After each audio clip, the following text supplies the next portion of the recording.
Hello, hello, what's up? Good morning, or good afternoon, good evening, good middle of the night, whatever it is, wherever you're watching. Thank you so much for joining me. My name is Chris Guillebeau. This is an all-new series all about finding opportunity in a time of uncertainty. So many people out there are, questioning all kinds of things, feeling a little bit worried, anxious, and afraid. And I think it's always good in those times to take a little bit of a step back, to acknowledge reality, but also to say, okay, what can I learn from this time? What can I take away from it? How can I make some changes in my life, specifically as it relates to financial security? So that's what this is all about, building security in a time of uncertainty. I'm so glad you're here. Let me know where you are watching from. Good to see some of our regulars back. This is day 4. We're already building a community. I said in the beginning of this that we are going to co-create this whole series together. And what I mean by that is I've got some stuff that I want to teach. I've been working on an outline, some content. It's going to develop as you'll see as we go along.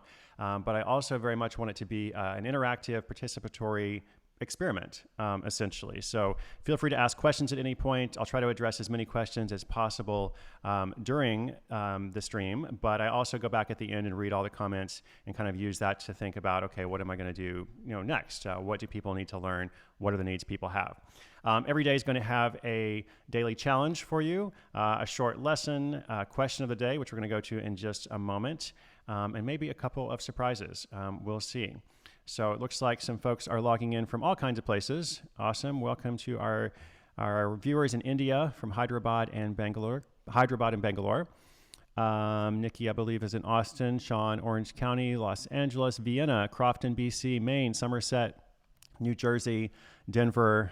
Hello from an entrepreneur marooned in Little Montenegro. I guess it's not the worst place to be marooned, but still, you probably hate it if people say that. Right? Because I remember I got stuck on this island once that was a beautiful island, but I was stuck. And so I had to get off and it was very frustrating. But if I ever said anything, people would be like, oh, you're stuck in paradise. And I'm like, but I have to get off, I need to get away from this island. Okay, let's do our question of the day. I want to jump right in because I've got a lot to share. Hello, Glenn in Oxford. Hello from KL again, once again, Malaysia and Chicago. Awesome. Let's see here. Question of the day. So I want to encourage you to think about this for a moment and leave your answer in the chat if you have a good answer. If not, you can just think about it throughout the day. I think it's always important to be learning something. So the question is, and I always think about this myself as well, what's something you have always wanted to learn but haven't made time for? What's something that you're like, I really want to learn this thing or gain this knowledge or this skill or something, but for whatever reason, I haven't made time for it.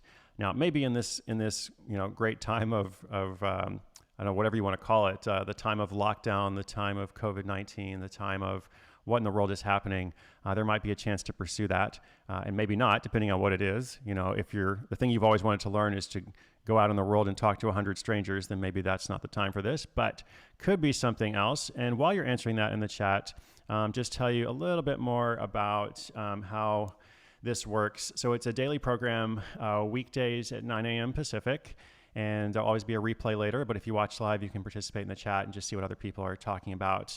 It is completely free. There is nothing for sale. The text I am using, where is my text? The text I'm going to use is my brand new book, The Money Tree, a story about finding the fortune in your own backyard. This book is now 2 days old. So I would encourage you to check it out if you have not already. There's a print version, obviously. But there's also an ebook version, an audio version that I recorded. And if you don't want to get the book, just go check it out at a library. I'm happy for people to share the book. Mostly I wanted a chance to be able to share some ideas from the book, but in a format that's kind of, as I said, interactive.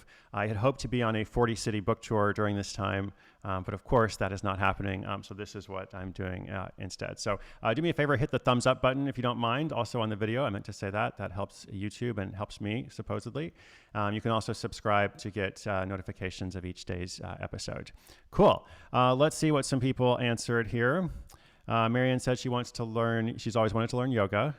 Pamela, learning Japanese. That's a hard one. Cindy, a foreign language. Nikki, probably learning to write methodically and consistently. Yeah, that's great. Sean also wants to learn Japanese. You guys, Sean and Pamela should should get together and study. There's actually a project I'm going to talk about today. One of the examples I'm going to give you that's kind of perfect for that sort of shared learning or shared practice. Lolo Bell hula hoop tricks. Awesome. I should put that on my list as well. Chris wants to learn Spanish. Sergio's going to start reading the book this weekend. Awesome. Thank you. Hope you enjoy it.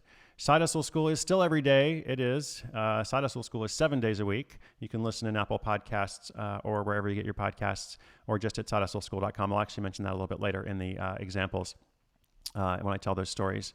So that's my daily podcast. This is a new series that I'm just building, building the plane as it flies. Wanted to come on and speak directly to people in this great time of as I said, the time of whatever. I don't know what adjective you even want to put on it. Rachel says, my husband has always wanted to learn Japanese. Everybody wants to learn Japanese. And she has always wanted to learn Gaelic. That's interesting. That's fun. Renuka waiting for the print version. Cool. Hopefully we'll be in India soon. Always wanted to learn programming, 3D modeling, ukulele. That's very cool. Let me see if I missed anything else earlier while I was sharing with you. Okay, great. As I said, if you got comments or questions, just throw them in, and periodically I will go back to it. What is my answer? My answer to that question is, number one, acro yoga. So I do like, your basic yoga, your basic vinyasa or hot yoga or, hatha or something like that. But a couple of times I have been to do acro yoga, which is where you have a partner and you're trying to build pyramids and do all this crazy stuff. And I was not as awful at it as I expected. I wasn't good for sure, but I expected to be the worst one in the class. And I was more the second or third worst one in the class. So I actually enjoyed it and would love to go back, but I just have not made time for it. And then the second thing is, been reading more science fiction recently, and I would love to learn more about the hard science behind some of this sci-fi that I've been reading. So those are my two answers. Let us talk now about turning your unpaid leave into paid leave. I had the idea to actually do a whole worldwide meeting about this at some point, maybe a Zoom for anybody who's in this situation of now they're experiencing, all of a sudden unpaid leave, or they've been furloughed or laid off, or just let go entirely, or whatever it is. And maybe I'll do that, but the principles of it and the examples, are going to be relevant to anybody. So even if you're not, unemployed, I think you can learn from it. Part of the reason why I do the daily podcast, Side Hustle School, is just to provide a wealth of examples, so that, if you don't connect with one example, maybe you hear something else in the other one that inspires you. Or if nothing else, you realize there's a lot of people doing all these things. Surely there is something for me to do as well. So unpaid leave, into paid leave in a situation where somebody is sent home from work. And there's no remote or virtual work option for them. And the business isn't able to pay them beyond a short period of time, which is what we are seeing from so many companies these days. Two things tend to take place. And the first thing is that panic ensues, right? They start to panic. And we could even say we start to panic when we're in that situation of fear. And we start to panic because everything that we have relied upon before is no longer available to us. And so we start to panic and we're like, what am I going to do? How am I going to survive? How will I provide? How will I provide for myself, for my family? How will I look out for my future? You start to get really worried, and the worry can change into panic. And the second thing you do is, most of us, is we go on this immediate search for a new job. And we think, okay, I've been laid off from this job, but I have to do something to get back out there. I have to be competitive. I'm going to go on LinkedIn. I'm going to upload my resume to 100 different websites. If I was working for company A, in industry A, then I'm going to go out to company B, company C, company D, every other company in this industry, to try to reach out, to try to network, whatever it is. Now, this can be difficult, right? Because if you were sent home, let's assume that you were sent home not because you were a bad worker, but you were sent home because of the devastating economy, because of all of the effects and externalities of what we're experiencing in the pandemic. You were sent home because there wasn't work for you, right? You were sent home because the company didn't have a way to pay you to do your work so that the company could profit and everything could kind of keep moving. So in that situation, because you were sent home because there wasn't enough work, so there's probably not going to be enough work, or all of a sudden a surplus of work with another company in the same industry, right? And a couple of obvious things that I've mentioned, like somebody I talked to was in the cruise industry. They were actually doing like travel reservations, some kind of support, customer support for travel reservations in the cruise industry. So this is a good example of probably not a good idea to just start going to the other cruise lines or cruise companies, because it's not going to be effective, right? But that's what we tend to do. We tend to think, what can I do that's like this thing? I need to try to reach as many people as possible, or put out as many feelers as I can. It's a numbers game. You hear that expression sometimes. And the culminating effect of it is that, you fall into this pit of despair, basically. And like you have more panic, you have discouragement, you have even depression, you have low self-worth. You might choose to go back to a job that's a really bad use of your skills, or a job that you're very overqualified for. You might, take the first, part-time minimum wage job, that you can, because you tell yourself, well, I have to do something. I have to do something, and this is better than nothing. This sucks, but if I don't do this, maybe nothing else will come along. Okay, so I know it's scary to be in that situation. I don't want to diminish it at all. And I see some comments, which I'm going to come back to in a moment. Feel free to post anything there. I don't want to diminish it, but I also want to point out that time is your most valuable resource, and time is your most precious asset, in fact. And all of a sudden, perhaps in this scenario, now you have a lot more of it. So you have been given, one way to think of it is you have been given the gift of more of your most precious asset and more of what is most valuable to you. And so the question then is, how are you going to spend that time? Are you going to spend your most valuable resource, kind of mired in that state of panic? Or are you going to spend it, just kind of, finding forced distraction? Are you going to watch a lot more Netflix or whatever it is? Or are you going to see this change as the opportunity it gives you to do something different that's not, moving from company A to company B in the same industry? So in an upcoming episode, probably next week, actually, we're going to talk about the $1,000 challenge. And this comes straight from the book, if anybody has read it yet. I know it's just been out a few days. But when you read the book, you're going to read the story of Jake Aarons, who is the protagonist. And Jake is this young guy who is in the situation kind of like this, not exactly, but kind of like this, in that he's experiencing a great deal of financial pressure. And he has a tremendous amount of debt that is affecting all the parts of his life. He ends up going to this group of people that are all trying to create a little entrepreneurial project without quitting their job, without going into debt further, and by using a skill they already have. So during the first meeting, the mentor kind of takes him aside and says, Jake, I have a challenge for you. Before next week's meeting, I want you to make $1,000. And at first, this is very overwhelming. He's like, well, that's a dumb challenge. If I knew how to make $1,000, I wouldn't be coming to these meetings in the first place. But, read the book. He kind of goes through this experiment and figures some stuff out. So we're going to talk about that in more detail next week. I'm going to break it down and actually give some of our viewers a chance to do that. So in the book, that's his challenge. If you are taking unpaid leave and you're suddenly faced with, like, what do I do? You might be frustrated or annoyed, but you still have the challenge. Like, you still have that thing, I have to go and make money. I have to figure something out. So what do you do? Let me give you a couple of examples. All right. Couple of examples. Let us see here. There we go. Example number one. This is a guy, I believe his name is Tyler. He was a distracted coach. He was actually working for a company and had started working remotely. And wasn't doing very well at it. By his own admission, he kind of sucked at working remotely. And he was actually at risk of losing his job, basically, because he just wasn't able to get stuff done. He was really struggling with productivity. And so he created some accountability software called FocusMate. And the whole point of FocusMate was really interesting. This is a little image that he did. The whole point of it is it's this software that allows you to connect with somebody, usually a stranger, and for a few hours a day, you kind of web conference with that person, and you don't actually talk very much. You don't do chit chat. It's not about like making a whole lot of new friends. It's about having somebody there, and at the start of each work session, which I think each one is 50 minutes long, then you each identify a task that you're going to tackle, and you just go away and work on that, basically. But you keep your video and maybe even your audio up for the whole time, just for the sake of having this accountability person there, which is so interesting, right? And if the other person isn't working, or if the other person doesn't show up or is slacking off, then you can kind of like give them a bad mark somehow. Anyway, he created this whole community around it called FocusMate, as I said.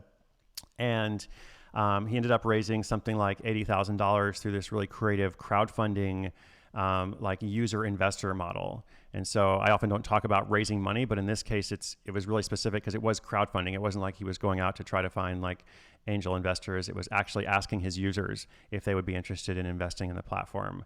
So he did very well with that, trying to adjust, to the world of remote work. Another example, a woman named Dakila Kadei. She was kind of feeling mistreated at work. And so she was a workforce development expert. She kind of regrouped and planned her escape. And she now works on this business full time. She does consulting, training, and coaching services, helping people, working with diversity in different companies, working with both individuals and companies. So helping people, helping workplaces. And she's actually built this out to quite a full-time project in 2018. Which was a little bit after we had featured her on the program, or a little bit before, 2018, she earned over $240,000 from this project. Now, these examples come from Side Hustle School. Somebody mentioned that earlier. And most of the examples I give you will come from our archives of more than 1,200 episodes. And if you're interested in hearing more about any of these stories, if you're like, oh, that was a good little anecdote, but I want to understand the case study of how she did this, about how Tyler built FocusMate, how much did it cost, all that kind of stuff, then in each episode of Side Hustle School that has the story, I include all those details. And we try to be really specific about money, really specific about the challenges, what went well, what didn't go well. And so in this case, these two stories, for every story I ever mention, there's a number, an episode number, and you can just go to sidehustleschool.com/, in this case, it's 751 for FocusMate and 781 for Aquila. And I'll include those links. I'll update the notes to include those at the end of this episode. So these are just a couple of examples of how people have, essentially modified their thinking, or instead of just trying to like persevere, they thought a little bit differently. The guy Tyler wasn't necessarily even starting a business. It was just trying to solve his own need. Dr. Aquila Kadei, she was frustrated, some things she'd experienced in the workplace, and knew that there were a lot of other individuals going through the same frustrations, as well as a lot of companies that also realized they needed to address these problems more directly. And so in each case, there was, an iteration of trying a different thing and trying something new, and this might work, this might not, but that's just part of the process, right? And we're going to talk about more examples as we go along. Let me know if you have any comments or questions. I'm going to take a quick little look here. And I'm happy to respond to stuff. By the way, next week as well, I'm going to start doing website critiques. So this can be your website if you would like to share and just kind of get some comments. When I say critiques, it's not like I'm being super critical. It's just like there might be something I can notice that you haven't seen, either because you don't have experience in this, or because like it's just you've been focused on it. So sometimes it's helpful to have somebody else kind of chime in. So if you have a website or you have a project, you're always welcome to share it in the chat. And then for the people whose stories I'm telling as well, we're going to go and do a little bit more deconstruction on those things starting next week. Okay, let's see what I got here. Dean Michael says, studying copywriting and more marketing stuff. I might work on some drawing and guitar playing too. This is still about what you would like to learn. That's cool. Mark Zellinger, SEO, doing an apprenticeship. And I think Mary Jo said, becoming fluent in French and Spanish. Okay, awesome. So the daily challenge for the day, and if you have any comments, feel free to leave them. If not, that's okay. This is why I'm preparing a lesson every day, so you always have something you can learn. We can make it as interactive as you want, or you can just learn and hopefully apply something in your life. Now, I referred to that $1,000 challenge, which we are going to get into in a lot more detail next week, and want to encourage some people to actually take on this challenge, especially if you read the book and understand a little bit more about it. But even if not, there is something that every person can go and do literally today, to make money, and I'll give you a number of examples of that. But today's challenge is to look for money lying under a rock. Now, what do I mean by that? This was actually one of the chapter titles for a previous book I wrote called Side Hustle. And I came up with this phrase because if you watch a lot of other I don't know, so-called business education, if you read a lot of startup resources, they tend to really focus on this concept of like just doing one thing and not getting distracted. And like, if this is your mission, then it doesn't matter what other revenue sources you see along the way. If you have a good idea, it doesn't really matter. You need to just do your one main idea. And I've always found that advice to be a little bit problematic, at least as it applies to like most people. And so if you are a startup founder and you know exactly what you're supposed to be doing, then that's great. But for everybody else who is just trying to like navigate this uncertain world, who is experimenting in the world of side hustles or micro-entrepreneurship, or just doing different stuff, wants to make more money, wants to get out of debt, wants to build security for themselves, all the stuff I talk about, then often the way that you find those things is by experimenting. You find those things by like you're doing one thing and then something else comes up and you might try that. So I call it look for money lying under a rock, because the principle is if you like happen to stumble upon money lying under a rock, you should pick it up, right? You shouldn't just look at it and say, oh, that money doesn't apply to me, or that's not what I should be doing right now. So I want to encourage you to look for an opportunity that is in front of you, or something that you can discover. Yesterday, we talked about like, where do profitable ideas come from? And I mentioned that it's very important to look for a profitable idea, much more than just like, what is a good idea? You want to find the idea that is right for you at this time. Lots of ideas out there. Once you learn the skill of observation and paying attention, you're going to have no shortage of ideas. So lots of ideas there. You want to find the one that is right for you at this time. Through observation, as I said, also through problem solving. What can you find, that is, lying under a rock? What might you explore that you haven't considered before? Maybe through one of the examples I shared today, maybe through one of the other examples on the podcast, maybe just through something in your daily life. Maybe as you're, just like all of us, in a time where things feel different. And things feel different. They feel a little bit strange. We are adjusting to new routines. We're adjusting to the routine of like not being as social, at least, offline. We're adjusting to the routine of not being able to do a lot of stuff that we might normally do. Like some of our freedoms are constrained or restricted or limited during this time. But those restrictions or limitations or constraints can be beneficial in helping us to kind of like rewire and think differently about a lot of different stuff. So for anybody in the situation of, unpaid leave, one of my goals through this series, through the new book, The Money Tree, through everything I do, is to help you go from unpaid leave into paid leave, and to be able to say, like, I'm coming out of this time better than I was, coming out of this time at the end better than I was in the beginning. Let's see, I had a couple of quick questions and comments. Hey, David, what's up? Good to see you again. Hope all is well in New Jersey. And KS here, by the way, I made my first sale from my duty-free collection, so it's working. What we discussed about yesterday, that's great. That is awesome. I'd love to hear more about that at some point. Very, very cool. Yes, Glenn Johnson said, is Side Hustle School still being updated now in April, or is this YouTube channel now taking priority? Side Hustle School is still being updated every single day. We are right at 1,200 episodes, like I said, still going out 7 days a week. I'm taking listener questions there as well. It's a little bit of a different format because it's not live. So some people like the podcast audio format. I think some people are going to connect more here with video. For me, part of it was, my own motivation, just so you know, like my goal is, since I wasn't going to 40 cities, I wanted to do whatever I could to kind of show up during this time. And I haven't even set like a deadline or a quota or a cap of like, I'm going to do this for X number of days. It's more just like while we are all in this space, I want to be present, to offer whatever I can offer, to share stories from the book, the podcast, et cetera, but also just to chat with people who might be, listening to the show, but haven't ever seen me, or we haven't talked in this way. So it's more my commitment is to show up. I'm also doing a daily Instagram live, usually in the evening around 6 p.m. Pacific. That one is not as topical. That one is more just like, let's chat about whatever's going on, and doing a little bit of a check-in. So Side Hustle School is still continuing. I've actually committed to doing it all the way through this year, which will take us up to episode, I don't know, whatever that is, 1,200 plus however many days remain this year. And then we will see. So Vin says, any advice for reaching out to chefs to be on my podcast? That's cool. That's an interesting question. I think we talked a little bit about your project the other day, reaching out to chefs to be on your podcast. So I think the first thing that comes to mind is, and let's kind of separate it from this time that we're in just for a moment.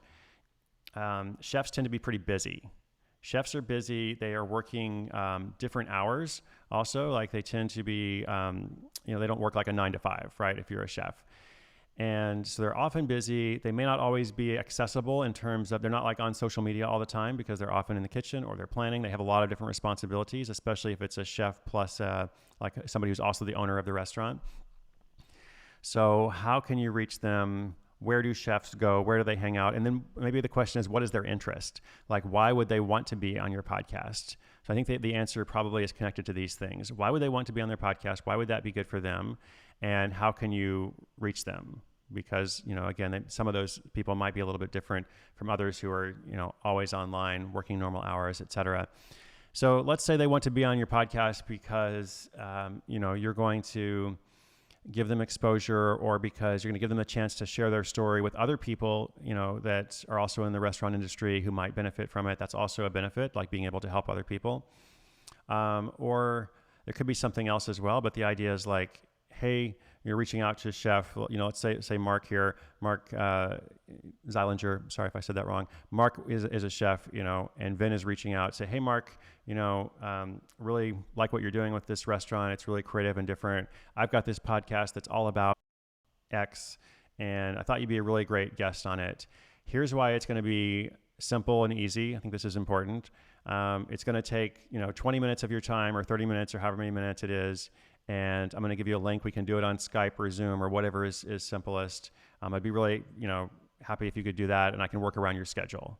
So I think a pitch like that is really good, just kind of showing some empathy and understanding, and also like, hey, we're trying to make this cool project. Would love for you to be part of it. That's my thought about that. Oh, David says, be willing to record at odd hours. Yep, that's great. They also like to discuss their craft. And it's a numbers game. So ask more chefs. I think that's what David means. Ask more chefs and see what happens.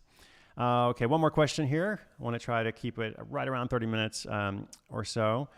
So Mark says, Mark the chef, about websites, does .co websites have as much authority as a .com one? I don't know a technical answer to that. I don't know if like every .co is equivalent to .com or if it's less.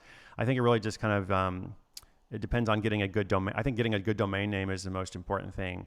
And .co is kind of recognized these days compared to some that are a little bit random. So I think you don't want something that's like nobody's ever heard of, an extension that is just kind of, out there. But if you can't get the .com, I think the .co is good. So that's my thought about that. Cool. Awesome. Well, thank you so much for joining today. I want to share with you here the Side Hustle School / Money Tree / new YouTube series Creed, which is 3 parts. With uncertainty comes opportunity. That's what we're talking about. How can we find the opportunities in this time?